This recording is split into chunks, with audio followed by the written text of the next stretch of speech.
అందరికీ నమస్తే అండి. Welcome to Subhash journalist. Kodali Nani గారు రాజకీయంగా మళ్ళీ సౌండ్ పెంచేశారు. రాజకీయంగా ఆయన యాక్టివ్ అవుతున్నట్టు సిగ్నల్స్ పంపేశారు. సరే, యాక్టివ్ అవటం ఒక ఎత్తు అయితే మళ్ళీ జగన్ గారు సీఎం అవుతారు, లోకేష్ జాగ్రత్త చూసుకో అని చెప్పి వార్నింగ్ సిగ్నల్స్ కూడా పంపుతున్నారు. మన ఎన్నికలకు ముందు ఏం జరిగింది? నాని గారు మంత్రిగా ఉన్నప్పుడు కానీ, ఎమ్మెల్యేగా ఉన్నప్పుడు కానీ చంద్రబాబు గారిని, తెలుగుదేశం పార్టీని, అలాగే లోకేష్ గారిని తిట్టు తిట్టకుండా నిజంగా నానిగారు తిట్లు వెంటంటే చంద్రబాబు గారి, లోకేష్ గారి సంగతి ఏమో కానీ సగటు తెలుగుదేశం వీరాభిమానుల కోపం కట్టలు దించుకునేది. నరాలు ఉప్పొంగిపోయాయి, చెవులు చిల్లులు పడేలా ఆ స్థాయిలో ఉండేవి నానిగారి తిట్లు. వాటిని తిట్లు యొక్క భయంకరమైన బూతులు. అంటే అలా తిట్టి తాను హీరోగా ప్రొజెక్ట్ చేసుకోవాలి జగన్ గారి ముందని చెప్పి విపరీతంగా రెచ్చిపోయారు. సరే, 4 సార్లు గెలిచిన నాని గారికి ఎప్పుడూ లేనంత ఘోర ఓటమి గుడివాడలో ఎదురైంది. రాజకీయాలకు ఫస్ట్ టైం కొత్తగా పోటీ చేసినటువంటి వెనుగండ్ల రాము గారు 53,000 ఓట్ల తేడాతో నానిగారిని ఓడించేశారు. అయిపోయింది. ఎన్నికలు ఓడిపోయిన తర్వాత ఈ 21 నెలల్లో నానిగారి గుడివాడలో కనిపించింది చాలా తక్కువ. చాలా అంటే చాలా తక్కువ. గుడివాడని పూర్తిగా పక్కన పెట్టేశారు. సరే, హార్ట్ ఆపరేషన్ అన్నారు, అనారోగ్యం, హెల్త్ బాగాలేదని చెప్పి హైదరాబాద్కే ఎక్కువ పరిమితం అయ్యారు. దానికి తోడు ఒక్కో వైపు ఏం జరుగుతుంది? నాని గారి అనుచరులుగా ఉన్నటువంటి వంశీ గారికి కానీ, జోగి రమేష్ గారికి కానీ, మరీ ముఖ్యంగా కృష్ణా జిల్లాలో మంత్రులుగా పనిచేసిన వాళ్ళకే ఒక్కొక్కరికి పాత కేసులు తిరగదోడి జైల్లో పెట్టి బాగా ఇబ్బంది పెడుతున్నారు. ఇవన్నీ కూడా నాని గారు గమనించారు. సరే, ఎన్ని పక్కన పెట్టి గుడివాడలో పూర్తిగా యాక్టివ్ అవ్వటం మానేశారు, వైసీపీలో యాక్టివ్ అవ్వటం మానేశారు, హైదరాబాద్లో ఉన్నారు. మళ్ళీ ఇప్పుడు వచ్చి అంబటి రాంబాబు గారిని పరామర్శించారు. పరామర్శ పేరుతో ఏకంగా లోకేష్ గారికి వార్నింగ్ ఇచ్చారు. జగన్ గారు మళ్ళీ సీఎం అవుతారు, లోకేష్ చూసుకో అని చెప్పి గట్టి వార్నింగ్ ఇస్తున్నారు. అంటే రీసౌండ్ పెంచుతున్నారు.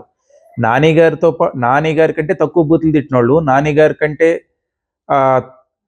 అవినీతి పరంగా కానీ ఇంకొక విషయాల్లో కానీ తక్కువగా ఉన్న వాళ్ళ మీద కూడా కేసులు పెట్టి జైల్లో వేసి లోకేష్ మార్క్ ట్రీట్మెంట్ అవ్వచ్చు, లోకేష్ గారి మార్క్ ట్రీట్మెంట్ అవ్వచ్చు, లేదా కూటమి ప్రభుత్వం మార్క్ ట్రీట్మెంట్ అవ్వచ్చు ఇచ్చేశారు. వంశీ గారికి కానీ, జోగి రమేష్ గారికి కానీ, ఇలా నేతలందరికీ, కృష్ణా జిల్లా నేతలందరికీ కూడా ఒక రౌండ్ అయిపోయింది.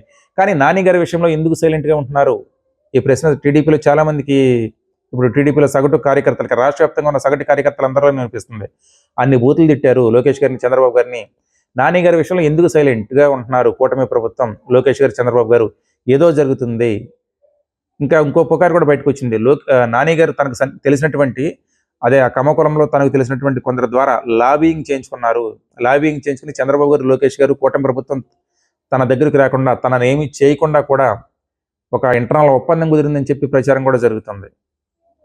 మరి ఇది నిజంగా జరిగితే అది నిజంగా తెలుగుదేశం పార్టీ కార్యకర్తలకు అవమానం, వాళ్ళకి ఆత్మహత్య సదృశ్యం లాంటిది. అంటే అక్కడ నాని గారిని ఏదో టార్గెట్ చేయండి, ఆయన తీసుకెళ్లి జైల్లో వేసేయమని కాదు చెప్పటం. కానీ అంత ఘోరంగా తిట్టిన నాని గారిని ఎందుకు వదిలేస్తున్నారు? ఆయన మీద కూడా కొన్ని కేసులు పెట్టారు. మరి ఎందుకు జైల్లోకి పెట్టలేదు? ఎందుకు సీరియస్గా యాక్షన్ తీసుకోలేదు? అదే వంశీ గారి విషయంలో ఎందుకు అంత దూకుడుగా ఉన్నారు? జోగి రమేష్ గారిని ఎందుకు అరెస్ట్ చేశారు? ఆయన ఎందుకు? ఇవన్నీ వస్తాయి కదా. అదే ట్రీట్మెంట్ నాని గారికి కూడా ఉండాలి. ఎందుకంటే ఆయన కూడా అదే తరహా తప్పు చేశాడు. ఆయన కూడా అంతే తీవ్ర పదజాలం వాడాడు. ఆయన కూడా అన్నే బూతులు తిట్టారు. మరి ఎందుకు ఆయన మీద చర్యలు తీసుకోలేదు? ఇది ఇప్పుడు ప్రతి ఒక్క టీడీపీ అభిమాని మదిలో మెదిలే ప్రశ్న. సరే, అయిపోయింది. ఓటమి తర్వాత నియోజకవర్గాన్ని పూర్తిగా పట్టించుకోవటం మానేసి ఇప్పుడు మళ్ళీ రీసౌండ్ చేస్తున్నారు. మరి నాని గారు అయితే ఇవరకటంత బూతులు అయితే మాట్లాడట్లేదు, కానీ మళ్ళీ వార్నింగ్ మొదలెట్టారు, స్వరం పెంచుతున్నారు, వాయిస్ పెంచుతున్నారు. మరి ఈసారి కూటమి ట్రీట్మెంట్ ఎలా ఉంటుంది? నాని గారి మీద యాక్షన్ ఉంటుందా?